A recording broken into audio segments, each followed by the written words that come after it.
नमस्कार, स्वागत है साहित्यिक झरोका चैनल पर। आज हम करेंगे आधुनिक काल के वस्तुनिष्ठ प्रश्न।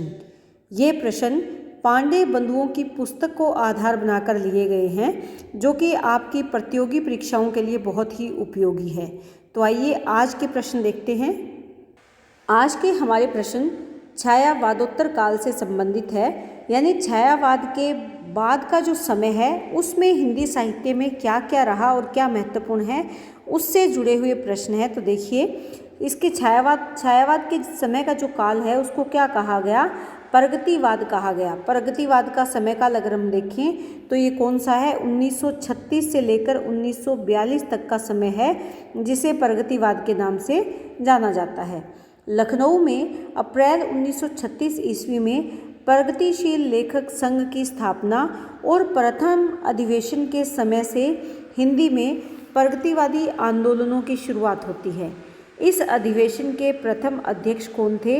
मुंशी प्रेमचंद थे। इम्पोर्टेंट है, आप ये ध्यान में रखें कि प्रगतिवाद का जो प्रथम अधिवेशन हुआ था उसमें अध्यक्ष कौन थे? तो मुंशी प्रेमचंद थे। कब हुआ था? 1936 में। सन 1934 ईस्वी में गोर्की के नेतृत्व में रूस में सोवियत लेखक संघ की स्थापना हुई। यह विश्व का पहला लेखक संगठन था। इस बात को बहुत ध्यान से आपको पेपर के लिए तैयार करना है कि विश्व का पहला लेखक संगठन कौन सा था? सोवियत लेखक संघ। और इसकी स्थापना कब हुई थी? 1934 में। किसके नेतृत्व में हुई थी? गोर्की के नेतृत्व में। और कहाँ पर हुई थी? रूस में हुई थी। यहाँ पर एक प्रश्न में से देखिए कितने प्रश्न निकल रहे हैं। सन 1935 ईस्वी में हेनरी बारबूस की पहल पर पेरिस में E.M. फोस्टर ने प्रगतिशील लेखक संघ की स्थापना की। मुल्कराज आनंद, सज्जाद जहीर, ज्योति घोष, K.M. भट्ट, होरेन मुखर्जी, S. सिन्हा और मोहम्मदीन तासीन ने भारत की तरफ से सर्वप्रथम इंग्लैंड में जुलाई 1935 ईस्वी में भारतीय प्रगतिशील लेखक संघ का संगठन किया। भारतीय प्रगतिशील लेखक संघ का संगठन कहाँ हुआ? इंग्लैंड में हुआ। कब हुआ? जुलाई में हुआ। ये आपको ध्यान में रखना है। इसके साथ साथ इसके जो सदस्य हैं इनको भी ध्यान में रखना है, जिसमें मुल्कराज आनंद है, सज्जाद जहीर है, ज्योति घोष है, K.M. भट्ट है, होरेन मुखर्जी हैं, S. सिन्हा और मोहम्मदीन तासीन। उसके बाद है प्रगतिवाद का सैद्धांतिक आधार मार्क्स का द्वंद्वात्मक भौतिकवाद है, यानी मार्क्सवाद से प्रभावित है ये विचारधारा। राजनीति के क्षेत्र में जो समाजवाद है या साम्यवाद है, साहित्य के क्षेत्र में उसे क्या कहा गया? प्रगतिवाद कहा गया। डॉक्टर बच्चन सिंह ने सुमित्रा नंदन पंत कृत युगवाणी को खड़ी बोली का प्रथम प्रगतिवादी काव्य माना है। किसने माना है? डॉक्टर बच्चन सिंह ने। किसको माना है? युगवाणी को। और युगवाणी किसकी रचना है? पंत की रचना है। डॉक्टर गणपति चंद्र गुप्त ने कालक्रम की दृष्टि से रामेश्वर करुणकृत ब्रजभाषा काव्य करुण सत्सई को प्रथम प्रगतिवादी कवि और काव्य माना है। प्रमुख कवियों की अगर बात करें इस काल में, तो सबसे पहले अगर काल क्रमानुसार देखें तो सबसे पहले नाम यहाँ पर किसका है? केदारनाथ अग्रवाल का नाम यहाँ पर आता है। इनके जन्म की अगर बात करें तो इनका जन्म हुआ था 1911 ईस्वी में, और इनके साथ साथ अगर हम देखें तो इनकी मृत्यु कब हुई? 2000 ईस्वी में। जन्म स्थान कहाँ था? कमासीन बांदा में है। माता पिता हनुमान प्रसाद और घिष्टो देवी इनकी माता का नाम था। पत्नी का नाम पार्वती है। प्रथम इनका जो संग्रह है वो है युग की गंगा। केदारनाथ अग्रवाल अपनी काव्य यात्रा के आरंभिक दौर में बालेंदु उपनाम से रचनाएं करते थे। तब वे ब्रज भाषा में कवित सवैया छंद में लिखते थे। केदारनाथ अग्रवाल किस उपनाम से ब्रज भाषा में लिखते थे? तो ये प्रश्न बन सकता है। बालेंदु उपनाम से ब्रज भाषा में लिखते थे। केदारनाथ अग्रवाल ने देश विदेश के तमाम कवियों की कविताओं का अनुवाद देश विदेश की कविताएं शीर्षक से किया है। इनकी रचनाओं की अगर बात करें तो महत्वपूर्ण रचनाएं हैं युग की गंगा, नदी के बादल, लोक और अलोक, फूल नहीं रंग बोलते हैं, आग का आईना, गुल मेहंदी, पंख और पतवार, बम्बई का रक्त स्नान, हे मेरी तुम, मार प्यार की थापें, कहें केदार खरी खरी, अपूर्वा, जमुन जल तुम, बोले बोले बोल अबोल, जो शिलाएं तोड़ते हैं, आत्मगंध, अनहारी हरियाली, खुली आँख, खुले डैने, पुष्पदीप, बसंत में हुई प्रसन्न पृथ्वी। यहाँ पर ये क्रमानुसार दे रखी है, तो आप इनको क्रमानुसार ही याद करें, क्योंकि इससे कई बार क्या है कि क्रमानुसार जो प्रश्न आते हैं उनके लिए ये उपयोगी होता है। आपको अगर ध्यान रहेगा तो आप इसको आसानी से हल कर पाएंगे या आसानी से इसका आंसर या उत्तर आप दे सकते हैं। तो यहाँ पर केदारनाथ अग्रवाल की रचनाएँ महत्वपूर्ण हैं, इनको आप ज़रूर याद रखें। इसके बाद अगर देखें, नागार्जुन की बात आती है। केदारनाथ के बाद नागार्जुन के जीवन परिचय की अगर बात करें तो इनका जन्म 1911 में है और इनकी मृत्यु कब है? 1998 में। जन्म स्थान कौन सा है? तरौनी नामक जन्म स्थान है, जिसको इन्होंने अपनी काव्य रचना में भी शामिल किया है। इनका मूल नाम क्या था? वैद्यनाथ मिश्र था। माता पिता गोकुल मिश्र इनके पिता हैं और उमा देवी इनकी माता है।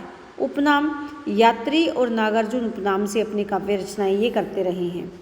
नागार्जुन का पहला साहित्यिक उपनाम यात्री था। संस्कृत और मैथिली में ये यात्री उपनाम से ही कविताएं लिखते रहे हैं। नागार्जुन की खड़ी बोली में सर्वप्रथम प्रकाशित रचना कौन सी है? राम के प्रति, जो सन 1935 ईस्वी में लाहौर से निकलने वाली साप्ताहिक पत्रिका विश्वबंधु में छपी थी। तो ये पूछा जा सकता है कि खड़ी बोली की पहली रचना कौन सी है? तो राम के प्रति उनकी पहली रचना है, जो कि 1935 में प्रकाशित हुई। कहाँ से? लाहौर से। किस पत्रिका में? विश्वबंधु पत्रिका में। नागार्जुन की रचनाओं की कालक्रम से अगर बात करें तो सबसे पहले आती है युगधारा 1953 ईस्वी में। उसके बाद सतरंगे पंखों वाली, प्यासी पथराई आंखें, भस्मांकुर, तालाब की मछलियाँ, खिचड़ी, विप्लव देखा हमने, तुमने कहा था, हजार हजार बाहों वाली, पुरानी जूतियों का कोरस 1983। बहुत ही महत्वपूर्ण है और एग्जाम्स में अक्सर इनकी रचनाओं के बारे में पूछा जाता है। नागार्जुन की जो रचना है भस्मांकुर, ये एक खंड काव्य है जो बरवे छंद में लिखी गई है। नागार्जुन ने मैथिली भाषा में पत्रहीन नग्नगाछ शीर्षक से काव्य लिखा। इसमें 52 कविताएं हैं। इस कृति पर उन्हें 1968 ईस्वी में साहित्य अकादमी पुरस्कार भी मिला। किस रचना पर मिला? पत्रहीन नग्नगाछ पर। कब मिला? 1968 ईस्वी में। इसमें कितनी रचनाएं शामिल है? 52 कविताएं इसमें शामिल है। नागार्जुन ने अपनी कविता प्रतिहिंसा ही स्थायी भाव है के संदर्भ में लिखा है कि यह तो नागार्जुन साहित्य का मैनिफेस्टो है। ये किसने लिखा है? नागार्जुन ने ही स्वयं के लिए लिखा है। प्रतिहिंसा ही स्थायी भाव है, इस कविता के संदर्भ में ये उनके विचार हैं। इसके बाद अगर देखें, डॉक्टर बच्चन सिंह ने नागार्जुन की कविताओं को क्या कहा है? नुक्कड़ कविता की संज्ञा दी है। नागार्जुन को राजनीतिक कवि के रूप में भी जाना जाता है। इनकी निम्नलिखित कविताएं हैं जो राजनीति से जुड़ी हुई हैं या प्रसिद्ध है, जिसमें बादल को घिरते देखा, पाषाणी, सिंदूर तिलकित भाल, तुम्हारी दंतुरित मुस्कान, 5 पूत भारत माता के, कालिदास, हरिजन गाथा, अकाल और उसके बाद। बहुत ही अच्छी कविताएं हैं ये और अक्सर ये पूछी जाती हैं, तो ये आप ज़रूर ध्यान में रखें। नागार्जुन को प्रगतिवाद का शलाका पुरुष भी कहा जाता है। बहुत ही इम्पोर्टेंट है ये प्रश्न कि प्रगतिवाद का शलाका पुरुष कौन है? तो वो नागार्जुन है। इसके बाद बात करते हैं शिवमंगल सिंह सुमन की। जन्म की अगर बात करें तो 1915 है, मृत्यु उनकी 2002 है।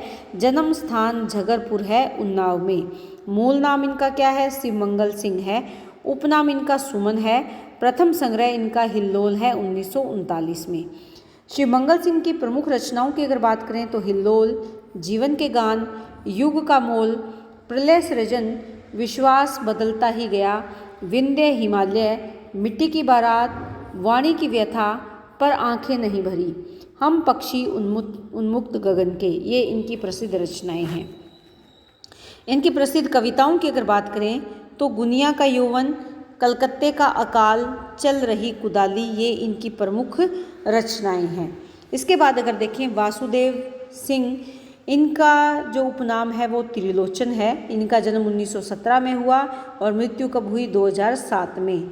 जन्म स्थान इनका चिरानी पट्टी है जो कि सुल्तानपुर में है। इनका मूल नाम वासुदेव सिंह था। त्रिलोचन इनका उपनाम है। प्रथम इनका संग्रह कौन सा है? धरती, जो कि 1945 में प्रकाशित हुआ।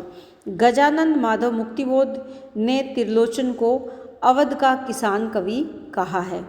त्रिलोचन की रचनाओं की अगर बात करें तो धरती है, गुलाब और बुलबुल, दिगंत, ताप के तापे हुए दिन, शब्द, उस जनपद का कवि हूँ, अर्घान, तुम्हें सौंपता हूँ, फूल नाम है एक, अनकहनी भी कुछ कहनी है।